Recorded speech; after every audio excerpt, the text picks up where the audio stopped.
Tere!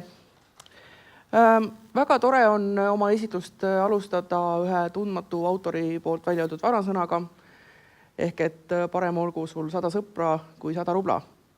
Ma arvan, et väga paljud teavad selle tähendust, aga vaatame, kas tuleb see ka siit esitlusest välja. Mina olen Angela ja olen Mainori magistrant juba teist korda. Lõpetasin sellel kevadel, tulin uuesti, eelmisel kevadel tulin uuesti sügisel, nii et kordamine on tarkuse ema. Kuna meil on rakenduskõrgkool ja suuresti ettevõtluse suunaga, siis ka kogu see järgnev jutt on siiski suunatud sinna ettevõtluse poole, ehk siis sotsiaalne kapital ja usaldus selle osana on samamoodi käsitletud pigem ettevõtte seisukohalt. Minu artikli teema oli usalduse osa sotsiaalses kapitalis. Kuna konkursi läbivaks teemaks või nii-öelda aluseks oli ka säästev areng ja jätkusuutlik areng, siis tõin siin slaidil välja ettevõtluse ja säästva arengu nii-öelda seosed. Et kui me nüüd neid näitajaid siin vaatame, siis vähemalt ma usun, et igaüks leiab endaga mingisuguse seose, et kui me muud seost ei leia, siis vähemalt tuleb tuttav ette see Eesti rahvuskala palgalõhe teema. Mis on siis sotsiaalne kapital? Kõige lihtsam on öelda, et sotsiaalne kapital on isetekkeline ressurss, mis on olemas igal ühel meist. Ta käib meiega kogu aeg kaasas ja ta põhineb inimeste vahelisel suhtlusel. Näiteks spordiklubides, kuhu me kuulume, kas või ühistes käsitööringides, kus me käime koos, suhtleme oma vahel, igal pool tekib sotsiaalne kapital. Nagu slaidilt näha, koosneb sotsiaalne kapital väga erinevatest osadest. Ja nüüd vastavalt sellele, mis teemaga konkreetselt seda sotsiaalset kapitali seostatakse, kas ettevõtlusega või siis muudel uurimise eesmärkidel, vastavalt sellele siis vaadeldakse neid osasid. Näiteks teadlased ja antropoloogid vaatlevad seda pigem läbi normide ja võrgustike, aga majandusteadlased pigem lepingute ja institutsioonide analüüsi. See tähendab seda, et kuigi peaaegu iga teadlane, kes on sotsiaalset kapitali uurinud, on loonud sotsiaalsele kapitalile oma enda definitsiooni, siis need ei ole tegelikult alternatiivsed lähenemised selle sotsiaalsele kapitalile, vaid pigem sama asja erinevad tahud. Kui me nüüd seostame sotsiaalset kapitali usaldusega, siis ühe näitena, mis ma mõtlesin tuua, on näiteks see, et kui Facebooki grupis keegi küsib raha, mitte otseselt raha, aga kellelgi on näiteks mingisuguse haiguse raviks korjatakse, kas vähiraviks kellegile korjatakse raha, siis kuidas tundub, kas sel juhul, kui see abipalve tuleb sõbra poolt, kas ta tundub nagu selline vajalikum või usaldusväärsem, võrreldes nüüd sellega, kui ta oleks täiesti võhivõõras inimene ja ei oleks teiega absoluutselt seotud, et kummal juhul te nüüd parema meelega nagu annetaksite. Sotsiaalne kapital ja usaldus, kuidas nad omavahel siis seotud on? Inimeste vaheline usaldus on üks olulisemaid ja enim mõõdetuid tegureid pikaajalise majanduskasvu soodustajana. Ning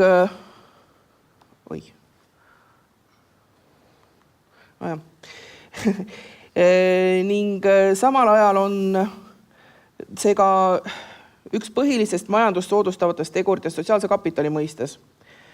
Ma olen alati olnud paadunud optimist selles osas, et inimesed oma loomult on head ja valmis igakülgseks koostööks. Nagu ka eelnevas Facebooki näites, vastastikune usaldus lihtsustab inimeste vahel koostööd ja vahel on suuremaks usalduseks vaja vaid ühte laiki või siis isetut tegu. Mis siis täpsemalt on usaldus? Usaldus on multitasandiline. See tuleneb koostööst kaastöötajate, meeskondade ja organisatsioonide vahel. Samas on tal ka kultuurilised juured. See tähendab, et usaldus on tihedalt seotud organisatsioonikultuuri normide, väärtuste ja uskumustega. Suhtluspõhine usaldus on suhtlusalase käitumise tulemus. Samuti on usaldus ka dünaamiline. Ta muutub pidevalt, sest läbib erinevaid tsükleid algusest kuni lõppemiseni. Usaldus on mitmemõõtmeline. See koosneb mitmetest teguritest, mis kõik mõjutavad inimeste arusaami usaldusest. Millist kasu annab usaldus ettevõtte jaoks? Ettevõtte seisukohast võib öelda, et kõik tehingud, kus kaup antakse ostjale üle enne, kui selle eest makstakse, põhinevad usaldusel. Suurema usalduse puhul sõlmitakse vähem kirjalikke lepinguid. Näiteks, kui sõber tuleb teie käest suhkrudoosi laenuks küsima, siis te ei sõlmi temaga ju ometigi kirjalikku lepingut. Aga kui keegi võõras seda tuleb tegema, siis ma pigem müüks selle eseme talle, kui et annaks niisama kasutada, sest ma ei tea iialgi, kas ma teda näen teist korda enam või mitte. Vastandina võib madal usalduse tase pidurdada või lausa takistada innovatsiooni.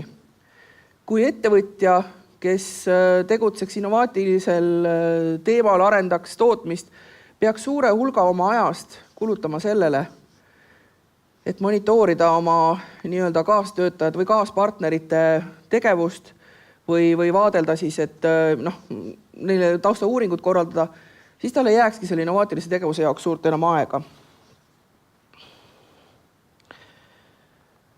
Sellel slaidil on kujutis ideaalsest kontorist. Kuidas teile tunduks sellises kontoris töötada? Osad noogutavad, osad raputavad. Kuidas kellegile? Tegemist on Google'i kontoriga. See on kusagil laias maailmas. Mina ei tea, minule meeldiks selline töökoht. Okei, võib-olla ma ei roniks sinna nendesse kastikestesse, aga sellegi poolest. Vastandiks on järgmine töökoht. See on nüüd kontor kusagil Tallinnas. Kas see tunduks parem? Okei, arvamusi on erinevaid. Mina ütleksin, et ka siin kontoris on kõik tingimused töö tegemiseks täiesti olemas. Aga minu arust jääb midagi puudu. Et mis te arvate, kumma kontori puhul on tööandja arvestanud või üleüldse küsinud töötajate käest, mida nad soovivad? Et karta võib, et pigemist ikka selle esimese puhul. Kummas kontoris võiks teie arust valitseda usaldusväärsem õhkkond ja seeläbi ka suurem sotsiaalne kapital? Kuna inimesed puutuvad selles esimeses kontoris rohkem omavahel kokku, siis ilmselt ka esimeses. Seal on loodud kõik võimalused sotsiaalse kapitali avaldumiseks. Seal on piisavalt erineva suurusega nurgakesi, kus kaastöötajatega kokku saada, vahetada kogemusi, teadmisi ja muud vajalikku informatsiooni. Samas võiks nüüd selle kontori juht öelda, et kui ma annan oma töötajatele liiga palju vaba aega ja vaba võimalust käia ja lobiseda kus tahes, jääb ju töö tegemata. Aga tegelikult see siiski niimoodi ei ole, sest et nendes nii-öelda usalduslikes nurgakestes, kus käib see usalduslik vestlus, võib tihtipeale olla informatsiooni jagamine tunduvalt suurem kui tavalises töökeskkonnas.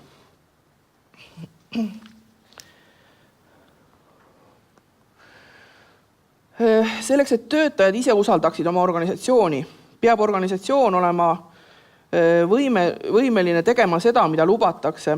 Ta peab olema aus ja õiglane ning tegutsema järjepidevalt ja usaldusväärselt. Majandusinimesed püüavad kõike mõõta ja raamidesse mahutada.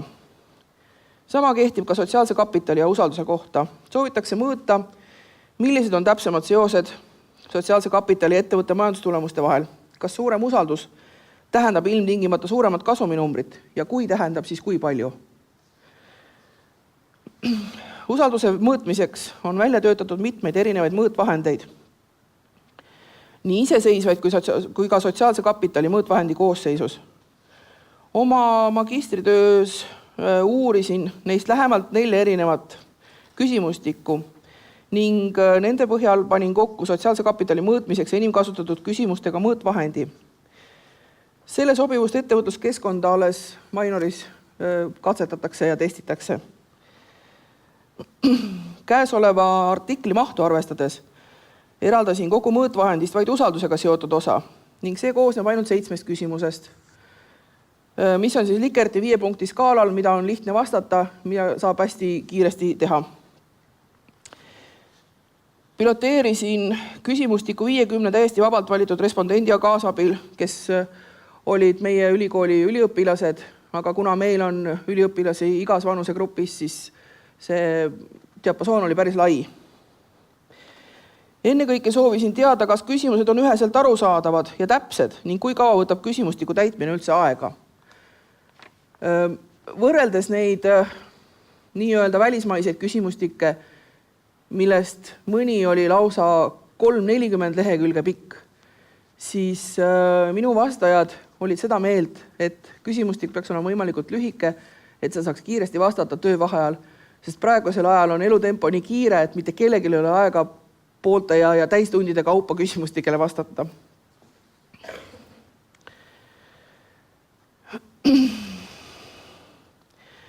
Kokkuvõtteks võib öelda, et sotsiaalne kapital on ressurss, mis lihtsustab igasugust tegevust, kuid kas selle läbi saavutatakse parem tulemus või mitte, sõltub juba sellest, kuidas ja kus seda kasutatakse ning ettevõtte seisukohalt, kas juhtkond üldse oskab ja tahab kasutada sellist ressurssi. Usaldus on ilmselt suurim osa sotsiaalsest kapitalist. Nii nagu sotsiaalsesse kapitali on ka usalduse tekkimisse vaja investeerida. Mõlemad, nii sotsiaalne kapital kui usaldus, on suures osas isetekkelised, kuid iga organisatsioon ei saa neid pidada iseenesest mõistetavaks, et nad on kindla peale nende jaoks olemas. Ma saan väga hästi aru, miks majandusinimesed püüavad kõike mõõta, kuid vahel tahaks öelda, et jätke see mõõtmine, kus see ja teine ja lihtsalt tehke kõik selleks, et sotsiaalne kapital ja usaldus suureneks. Usaldage, olge ise usaldatud, seiske oma sõnade taga ning head asjad hakkavad juhtuma. Me kõik saame anda oma panuse selleks. Aitäh!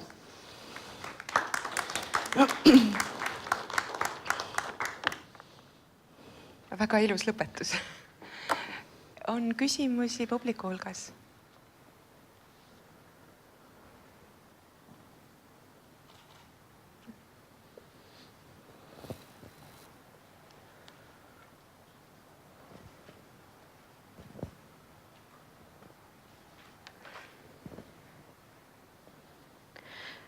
Mul tekkis siuke küsimus selle ettekande põhjal, et